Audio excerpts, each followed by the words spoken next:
За сайн байцгаана уу. Өнөөдрийн хичээлийг эхлүүлцгээе. Өнөөдрийн хичээл дээр бид нэр логог Corel Draw дээр бүтээх гэсэн ийм сэдвтэй хичээл байгаа.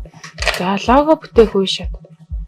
Эхлээд лого маань үндсэндээ 5 үе шаттай бүтээгддэг байгаа. Ерөнхий зохион байгуулалтын хувьд хамгийн эхлээд судалгааны чиглэл болоод тулгарах асуудлыг тодорхойлох, ерөнхий чиглэл болоод сэтгэл зүйн самбар үүсгэх, боловсруулах, зар дээр нь лого зохицох байдлыг тодорхойлох, 5 дугаарт үйлчлүүлэгчийн танилцуулга, 6 дугаарт гарын үсэг зурах, бүтээх гэсэн ийм 6 үе шаттай байгаа. За судалгааны чиглэл болоод тулгарах асуудлыг тодорхойлох. Үйлчлүүлэгчээс асуулт асууж, логотой холбоотой мэдээллийг цуглуулах, мөн ижил төрлийн үйл ажиллагаа явуулдаг байгууллагууд ямар дизайн баримталж байгааг судалсан байх хэрэгтэй. Судалгаан дээрээ үндэслэж, өөрийн санаа болон үйлчлүүлэгчийн санаан дээр үндэслэж, брейнсторм эсвэл санааны самбар ингээд бичээд үүсгэждэг. Бид нэр үүнийг скетч гэж бас нэрлэж болно. Зарим хүмүүс шууд бичгээр биш шууд зураг байдлаар илэрхийлээд гаргацдаг байгаа. За боловсруулах. Өөрийн илэрхийлж болох илэрхийлэмжүүдийг цаасан дээр скетч зураг, програм хангамж гээд боломжит хэлбэрээр зураглал үүсгэж зурах. Үр дүнд гарсан санааг програм хангамж ашиглан наривчлан зурхад төхөн болно. За газар дээр нь логог зохицох. Лого маань тухайн байгууллагын танилцуулга бэлтгийг, сэтгүүл бэлтгийг, нэрийн үндэс зэрэг бусад ихүүдтэй хавсарч бэлтгэгддэг зүйл байгаа. Тийм болохоор тухайн ихтер лого маань байрлагтаа яаж харагдах вэ гэдгийг тодорхойлох нь маш чухал байдаг. 5 дугаарт өөрийн танилцуулгыг бэлтгэх. Үйлчлүүлэгчийн санаа бодлыг шингээсэн байх. За үйлчлүүлэгчийн ихэнх нь ямар асуулт асуудаг вэ гэхээр энэ санаатай нь брендийн үн цэнтэй холбогдож байна уу гэсэн асуултыг хамгийн түрүүнд тавьдаг. Тэгэхээр хамгийн ихэнд үйлчлүүлэгчийн тавьж байгаа саналыг тэрүүн байранд тавина гэсэн. За тэгээд үйлчлүүлэгч маань голлон энэ санаатай брендийн үн цэнтэй холбогдож байна уу гэсэн асуултыг асуудаг байгаа. За зарим тохиолдолд дизайнерууд маань өөрийн үзэл бодлыг хэтэрхий их бүтээлтэд шингээгээд идэг дутагдaltaй байгаад идэг.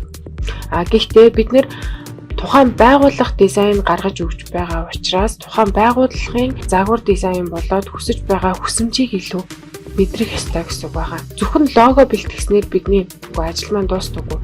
Энэхүү логог зурган файл, PDF файл, задгай файлыг хамт үйлчлүүлэгчид өгөхөөс гадна бусад ихүүдтэй яаж зохицож байгаа байдал, өнгөний код зэргийг өгдөг байгаа.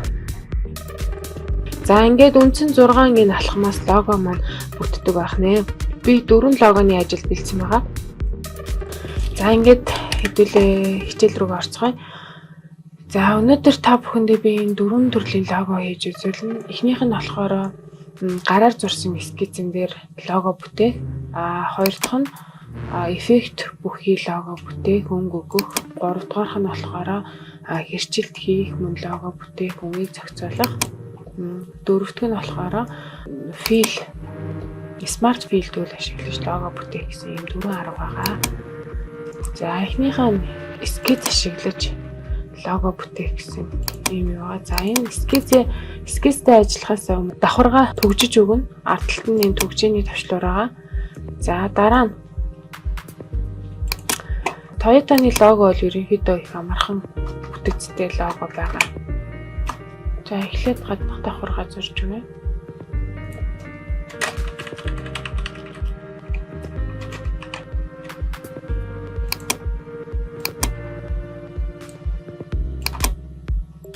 За shift space-ийг дарж хагаад тэг шимтээгээр хамгаалж болно. За энийг хараар бодчих. За control page down. Тэнгүүдийн цаатлын дүрс маань гарч ирнэ. Энийгээ дүрдээ цагаанаар баталж. За давхарлаж байгаад дүрсийг таарч авна. За энийг устгалаа. За энийг дахин хууллаа. Контрол. Энэ маань яг цэвэр эллипс тойргийг бодвол арай нөгөө зах хэсэг рүүгээ бүдүүрсэн байдалтай харагдаж байгаа.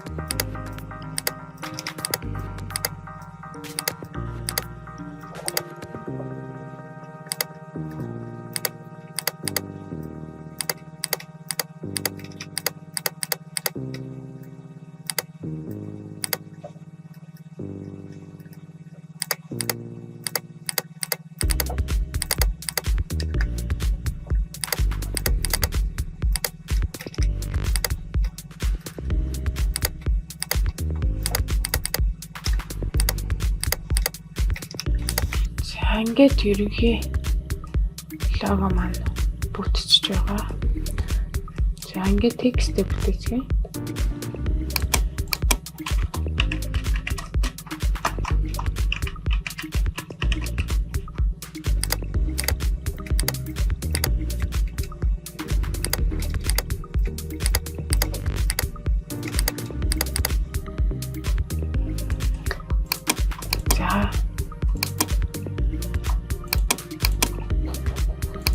Шимгүү бүгдийн цагаан болгож явуулна. За ингээд ерөнхийдөө лого маань бүтлээ.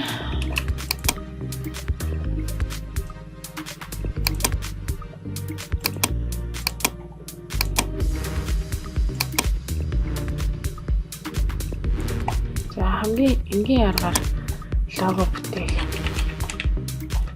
арга маань энэ. Скетч зураад түүнийг хуулах. Тэгээд хуусныхаа дараа зохиомжин дээр нь давхар ажиллах. За мэдээж энэ дээр бас яг төгс лого болохын тулд бас байгууллага тэмдэглэх зүгээр.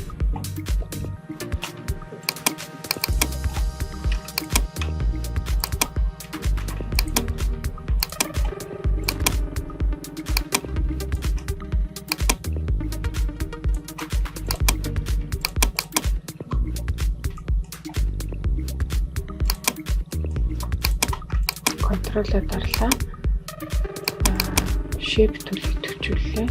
Биш контролоо дарлаа, shape tool-ийг төвчүүллээ.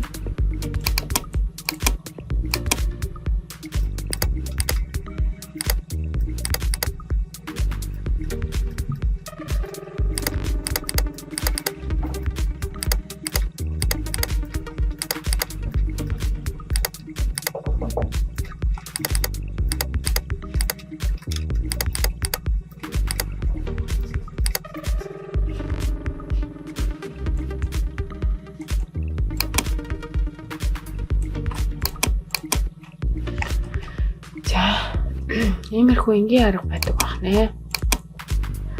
Бид нар үндсэндээ түрүүний 6 дарааллыг аваад логоныхоо сэдвийг олж байгаа юм бол логогоо зураад лого бүтээхэд тийм ч хэцүү биш. Програм хангамж ашиглаад лого бүтээхэд тийм ч хэцүү биш байгаа. Суурь маань хэрвээ хар байвал ямар харагдах бол суурь өнгө маань бид нэр програм хангамж дээр ерөнхийдөө ингээд тодорхойлоод өгчдөг.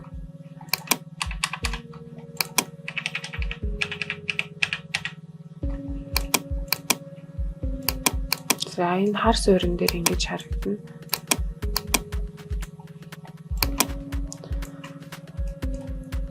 За хоёрдугаар хэсэг. За энэ логог яаж бүтээх вэ? Тэгээд тэгэх юм бол бид нэр эхлээ текстээ зурна. За сайн ингээд хамгийн энгийн текст нь авчи. Энээс Arial-ийн bold-ыг сонголоо. За энэ дээрээ бид нэр зураас заръя.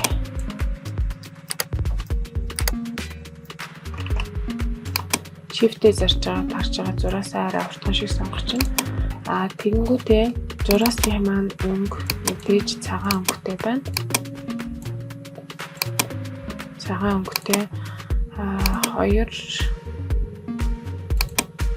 эсвэл 3 байж болно. За 3-аар сонгоод Object, Windows,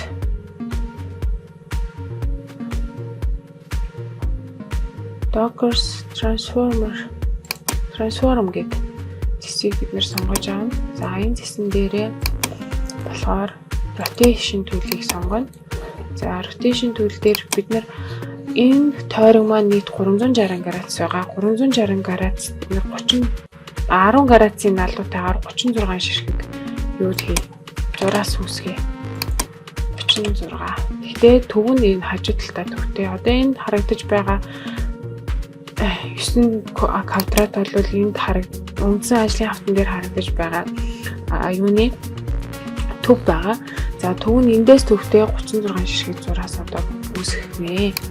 За ийм зураас үүсгэлээ. За тэгсэн чинь бид нарт ямар асуудал үүсэн гэхээр энэ зураас маань энэ үсгээд өрөхгүй тийм. Тэгэхээр Ctrl Z хийгээд за дахиад энэ тохиргоо маань хийвэрэ байж гин. Тэгээд apply хийчих. Тэгэх юм бол ингээд өрөөд өгчих байгаа. За энийгээ дөрвөлжүүлж байна. За одоо бид нэр явах вэ гэхээр зураас нь дайт өгч байна.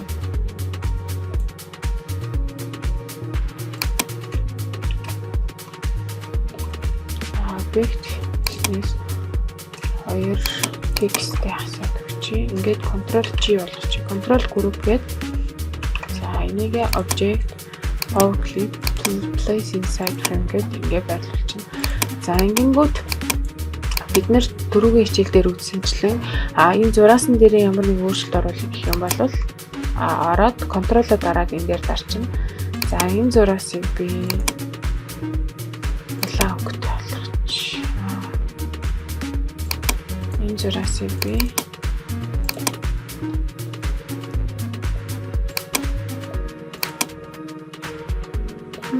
группээр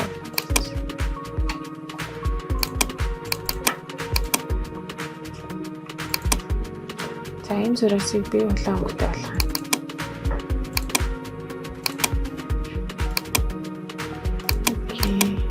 Ингээ болоо.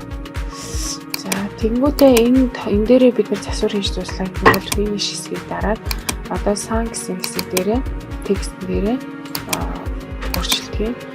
За энийг би gradient өгөөд гоё тийм цэгэр тэнгэрийн өнгөтэй болгоё. За энэ өнгөийг сонгож байна. За эргүүлээд төвийн арай өөрчлөөд энэ хэсэг рүү оруулаад цацрагийн арай багасгая. Гэх юм бол 2 тавшаар үүсгээд ингэж багасгаж болох байгаа. За ингээд энэ сан текст маань бүрдлээ. За 3 дугаарт мөн ажиллагаа хийжил гэхдээ Ctrl Shift Space-ийг дарж байгаа цэвэр тойрог зурлаа. Үүнийхээ гадуур дахиад цэвэр квадрат зуръя.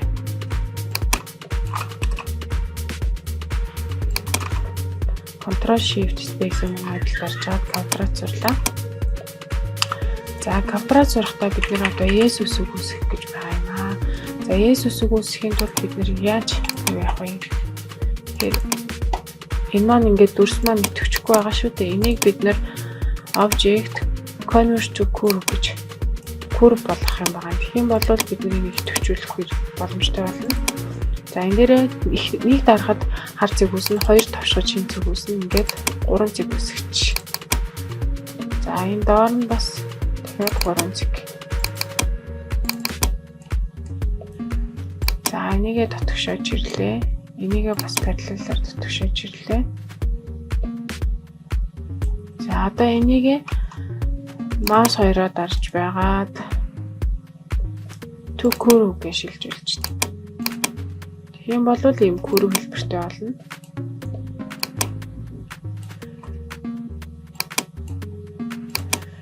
За Есүсийг зуръя хэдүүлээ. За энийгээ энэ хоёр маань хоёр салангууд харагдаад байгаа шүү дээ. Тэгэхээр ингэчээр энэ тохиргоог хийгээд өгөхөөр салж харагдахгүй.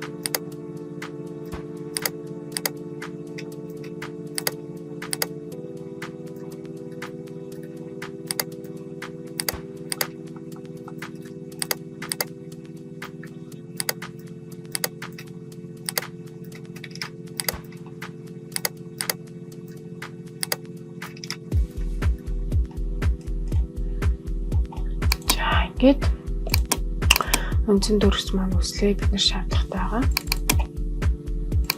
За эндээс бид нар ийм юу хүчин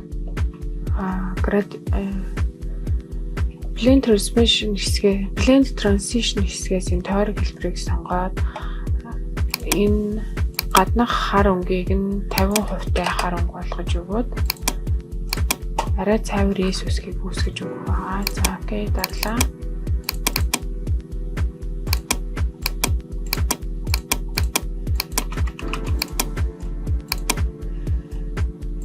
За одоо энэ хар тойргоо бас дахиад бодож өгнө.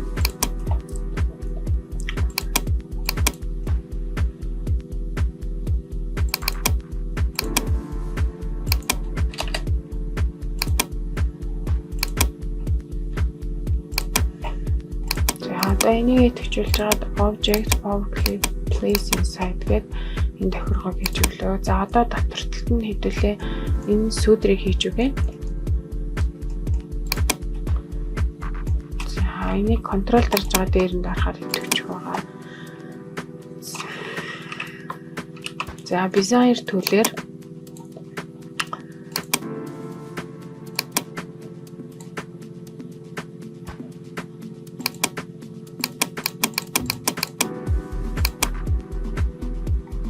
сүүдэр хийж өгөө.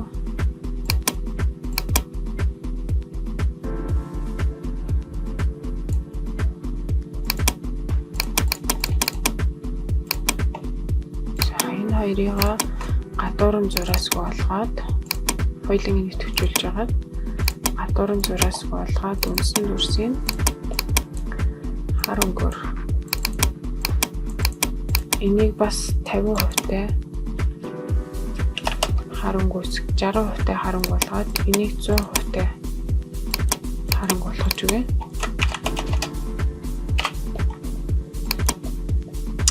За тэгээд 45 градус алуулчих.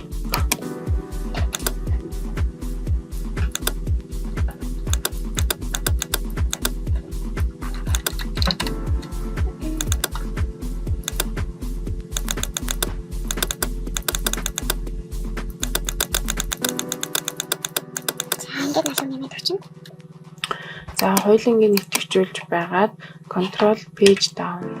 Дахиад control page down. Нэвтгүүлж байгаа control page down гэж. За ингээд сүүдэр маань үслээ. За сүүдэр маань үндсэн дүрсийг бол арай бараан гарах гэдэг учраас дахиад тохироо хийж өгье. Энэ өнгийн сүдрийг 80% энийг 80% байхаар тохируулаад ёо. За голын сүдрийг арай гэрэлтэй 50%. За 55%. Окей. За боллоо. За ингээ финиш дарчих. За тэгэнгүүт цаатлын дүрс маань арай бараан бөгөөд бас дахиад сүүдэр байгааз тэрийг яах вэ гэхээр энэ дүрсээ бас дахиад жоохон бараан болгож өгнө. Энийг 80-тай болгож өгье. Окей. Тэрнээс гадна дахиад контрол дарж ороод үндсэн дүрсээ хуулж аваад хар өнгөөр бодъё. За хар өнгөөр бодсныгаа bitmaps convert to bitmap хийж хувиргаад effect blur Gaussian blur гэсэн тохиргоог хийгээд сарниулж өгөөд давхрынхаа хамгийн доотлолт нь авчиж өгье.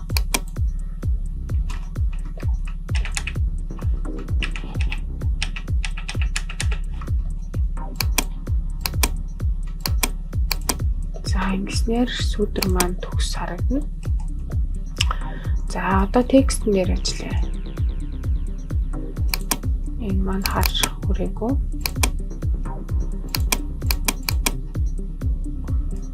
Хүссэн текстээ бичиж болно.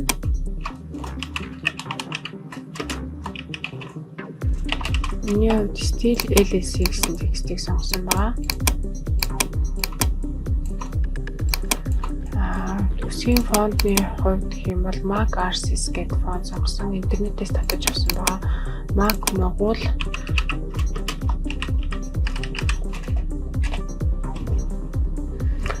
Монгол болоод нөгөө нэг Бата гэдэг нэг фонтнууд сүүлийн үед гарсан байлээ. Тэр фонтнуудыг татаж аваа компьютер дээрээс болгосон байна. Матар програм хэсгийн фонт хэсэг рүү орж ирдэг байгаа шүү. Аль болох олон фонт зөвлөх тусмаа л сайн ер нь бол за ингээд зураасыг зураад контрол хийж өглөө.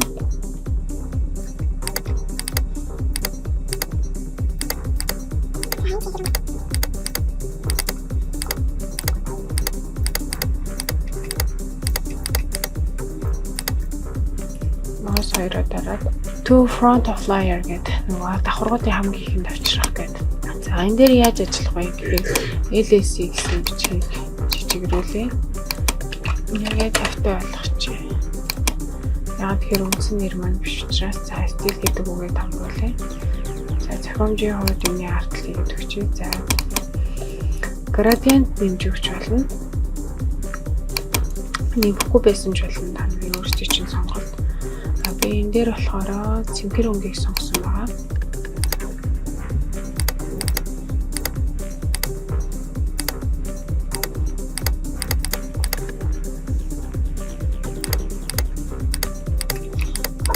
За ингээд лого маань бэлэн боллоо. За дөрөвдүгээр лого руу гарцгаая. За би энэ анх D-гийн лого, D үсгээр лого тий. Тэгтээ бас энэ өгнүүдийг ашиглана. Тэгш үнцэг зурхад энэ дээдлийн хэсэгт маань юу өсөж өгнө? Ийм дөрвөн булангийн нөгөө нумрах хэсэг өсөж өгнө. Одоо та нарт энэ хэмжээг нөхөр угаасаа тодорхойлж байна. 6 1 байхаар би тохиолж өгье. Голд нь энэ ромбыг үсгэе. Ромбыг мэдээж үсгэх тэгш үнцэгт хэрэгтэй. Shift Control Space-ийг дарж байгаа дүр квадратаас зурж өгнө. За энэ хоёрыгаа нэвчилжүүлээ. За align хэсэгт ороод голд нь голлуулъя хоёулаа. За энийгээ дөрвөлжингөө 45 градус ирүүлж.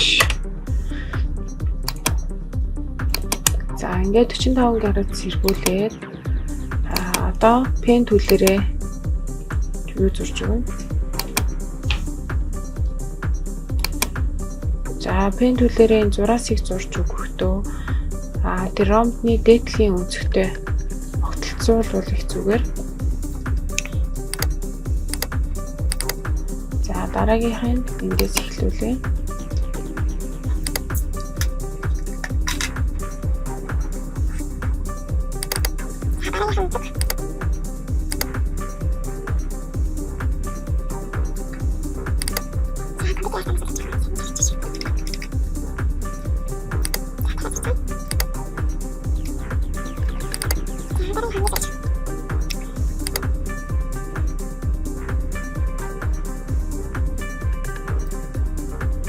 Энийг дахиад хэдүүлээд өгүүлье. Яагаад тэгэхээр энэ маань бусдыгаа бодвол арай өргөн болох гэдэг. Дотортой болох гэдэг. Тийм болохоор дахин өгүүлээд өгье.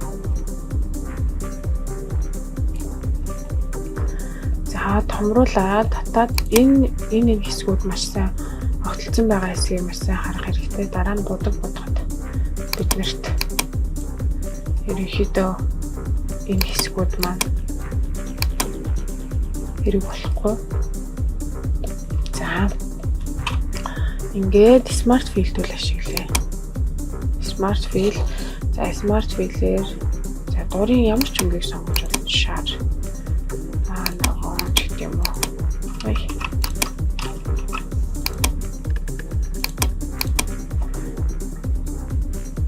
За ингэж будагж гинэ гэдэг чинь эднэр маань огтлцоогүй байна гэсэн. Дахиад хэдүүлээ цэгээ тохиолнаа.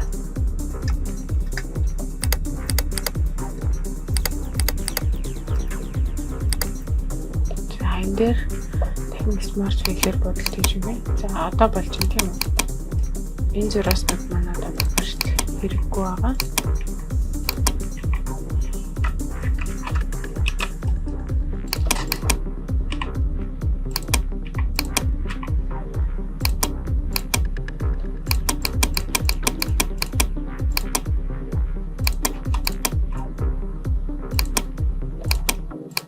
Тэнгүүд энэ масагдчих нэ. За одоо энэ нэг жижигхэн цэгнүүд өссөн байгаа. Энэ цэгнүүдийг асч үгээ.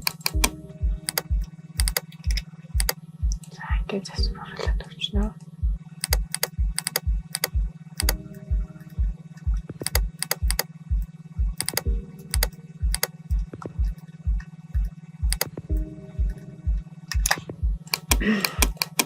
За одоо өнгийн эффект өгцгөөе. Gradient төлөвтэй арчилна.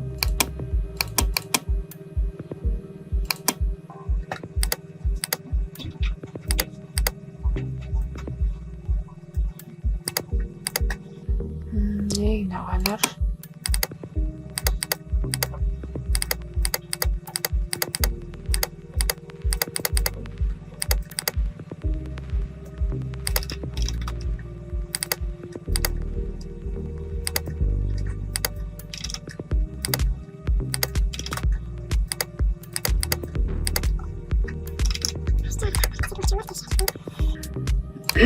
за дараагийнх нь цэврээр халамжуулна л доо.